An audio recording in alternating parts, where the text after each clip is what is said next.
बोलिए सदगुरु माता सुदीक्षा सविंदर हरदेव जी महाराज जी की जय। तू ही निरंकार मैं तेरी शरणा मैनू बख्श लो। सदगुरु स्वरूप प्यारी सात संगत जी, आप जी के पावन पवित्र चरणों में दासी अणिमा जी का मेरठ से कोटि कोटि धन्यवाद जी। जिसके पास निरंकार है वही अमीर है। हाँ जी, शाहों का शाह शहंशाह सच्चे पातशाह।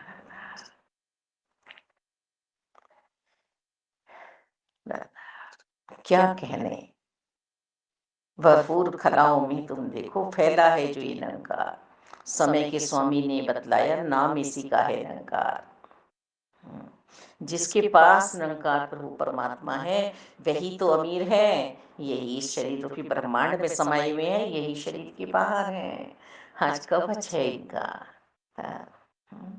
करनी जैसी भी कोई कर रहा हो, पर मैं कैसी कर रहा हूँ, मेरे कर्म बुरे ना हो जाएं दाता, मेरी सोच बुरी ना हो जाए। नादानियां दूसरे कर रहे हैं, मुझसे नादानियां ना हो जाएं। मैं तो अपने पालनहार से, अपने बनाने वाले से, अपने संहारकर्ता से मिल बैठा हूँ निरंकार परमात्मा। मेरे सदगुरु जी ने ये मेल कराया है मेरा। इसके ऊपर अब कुछ नहीं है, इससे नीचे कुछ नहीं है, आए दाएं कुछ नहीं है, सिर्फ है तो निरंकारी है। निरंकारी है। वेदों में शास्त्रों में हर जगह निरंकार प्रभु परमात्मा की ही तो चर्चा है। मूर्ति पूजा बेसिक पूजा, जिस भी धर्म में हम हैं सब बेसिक है, सब बेसिक है।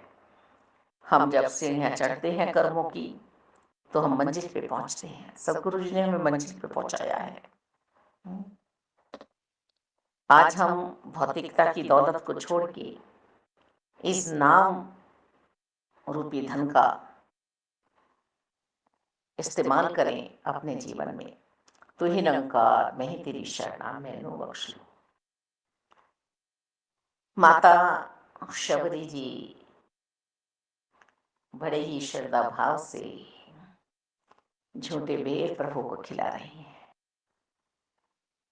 कि मेरे प्रभु को कोई बेर खट्टा ना चला जाए। कितने खुश हैं प्रभु, भगत के बस में है भगवान। कर्माबाई जी की खिचड़ी खाने प्रभु मंदिर से पहुंचते हैं, प्रसादी छोड़कर। भाव उठते हैं, मुझे अपने भगवान के लिए प्रसादी बनानी है, प्रसादी बनानी है। मन आज प्रभु का हुआ है, कर्माबाई जी का मन प्रभु को दिया है, अमीर है मन की, तभी तो प्रभु प्रकट हैं। तभी तो आ रहे हैं, माँ भूख लगी है।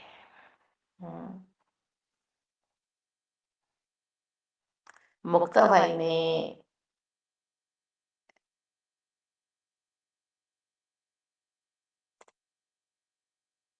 भक्ति की प्रभु की होकर संतों की सभा में यही कह रही है कि नामदेव अभी कच्चा है, क्योंकि अभी प्रभु प्रकट तो हुए हैं, जीवन में भक्ति तो आई है पर आनंद नहीं आया, विश्वास नहीं आया, अभी गुरु नहीं आए जीवन में।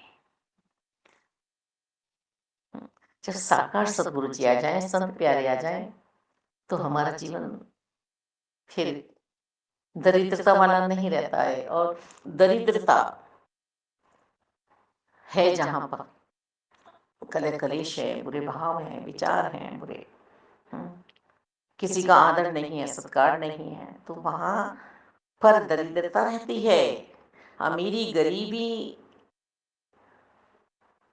का कोई लेन देन नहीं है। मालिक भक्त कोई भी हो सकता है, अमीर भी गरीब भी।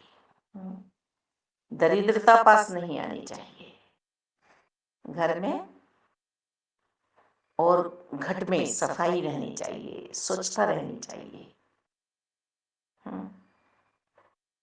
हमने दीपक जलाए दिवाली पे, कितने दीपक जले, एक बड़े दीपक से,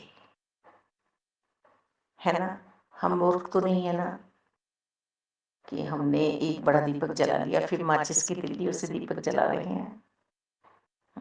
तो हमारे सतगुरु जी ने हमें समझाया कि तुम निरंकार के नाम का धन लूटो, और इसको जितना लुटाओगे उतना ही तुम पे बढ़ता चला जाएगा। ज्ञान देने से बढ़ता है और धन देने से कम होता है। पर धन का भी उपयोग सतगुरु जी ने बताया कि धन यदि संतों की सेवा में लगाएंगे तो बढ़ेगा। तो हमें प्यारे प्यारे संत महात्मा जो मिले हैं, यही हमारी धनराशि है। इनके विचार, इनके भाव ही धनराशि है हमारी। तू ही निरंकार मैं तेरी शरणा मैनू बख्श लो। गुरु जैसा कोई दाता नहीं है, गुरु जैसी कोई मत नहीं। भरपूर कलाओं में तुम देखो फैला है जो निरंकार। समय के स्वामी ने बतलाया नाम इसी का है निरंकार। जो कुछ भी है दृष्टि गोचर इसी का है सकल पसार। दीन दुखी भक्तों का रक्षक सृष्टि का है सृजनहार। यही है नैया यही है चप्पू आप समुंदर खेवनहार। वेद ग्रंथों के नहीं बस का यह बेअंत है बेशुमार। जब तक के बस में नहीं आए कर्मों की न पकड़े। और सतगुरु जी का यदि इशारा हो जाए तो एक पल में ही पर्दा हटा देते हैं और माया पति से मिला देते हैं, माया हट जाती है। तो ये निरंकार हमारे हक में आए हैं। अब हम और किसी चीज के लिए ना लड़े। निरंकार को जो नहीं पाता है वो हमें नहीं करना है, परमात्मा नहीं करना है।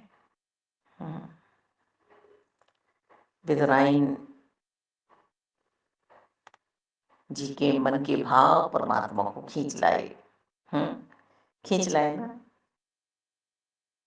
विदुर जी से कह रही हैं हमारे घर नहीं आएंगे प्रभु, हमारे घर नहीं आएंगे। मेरी अभिलाषा है प्रभु मेरे घर आए, भोग लगाएं। जब प्रभु आए दुर्योधन की मेवाई त्याग के, तो अब वो शुदाएं बह रही हैं, बोल नहीं पा रही हैं, दर्शन कर रही हैं। अब छिलके खिला रही हैं, फली रखती जा रही हैं। प्रभु भी कितने आनंद में हैं, कितने खुश हैं कि आज मेरा अंशी मुझसे मिल रहा है। जैसे माँ खुश होती है कि मेरे बच्चे मुझे प्यार कर रहे हैं, पर आज ये कलयुग दिखा रहे हैं बच्चे भी। एक माँ पूरा जीवन लगाती है, पिता का साथ भी नहीं मिलता। किस तरह से अपने बच्चों को समाज में खड़ा करना सिखला रही है, और वही बच्चे माँ को गिरा देते हैं, धसा देते हैं। वो बेचारी माँ क्या करे। पर हमें अपने परमात्मा को, अपने साकार सतगुरु जी को, संगत माँ को, मालिक हर पर आदर दिलाना है, सत्कार दिलाना है, आदर्श बनना है। एक प्रेरणा देनी है जीवन की कि किस तरह से जीवन जिया जाता है हर हाल में। परीक्षा काल है मालिक, हम परीक्षा दे नहीं सकते। मालिक आपकी रजा में जीना आ जाए। जिसके पास निरंकार है वो कभी हिम्मत नहीं हारता है। समस्त इंद्रियों पे हमें विजय प्राप्त करनी होगी।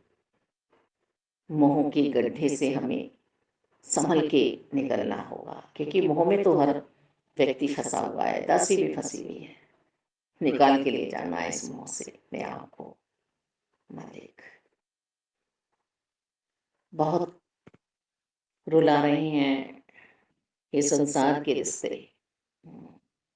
युवा पीढ़ी बहुत संभल के चले, क्योंकि करना क्या था और कर क्या रहे हैं समझ में नहीं आ रहा है। वही प्राप्त करते हैं जो साकार सतगुरु जी के हुआ करते हैं, अपने माता पिता के हुआ करते हैं। रहमत करो, कृपा करो, सब खुशहाल रहें, सब आनंद में रहें। और एक ही अमीर है इससे अमीर कोई है नहीं। परमात्मा एक को जानो, एक को मानो, एक हो जाओ। अपने धर्म को समझ लो।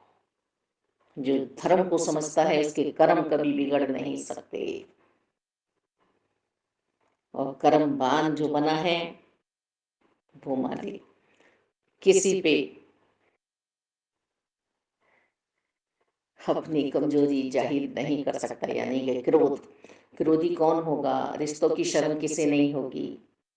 जो मन से कमजोर होगा। मन को शक्तिशाली बनाना है। धन्यवाद।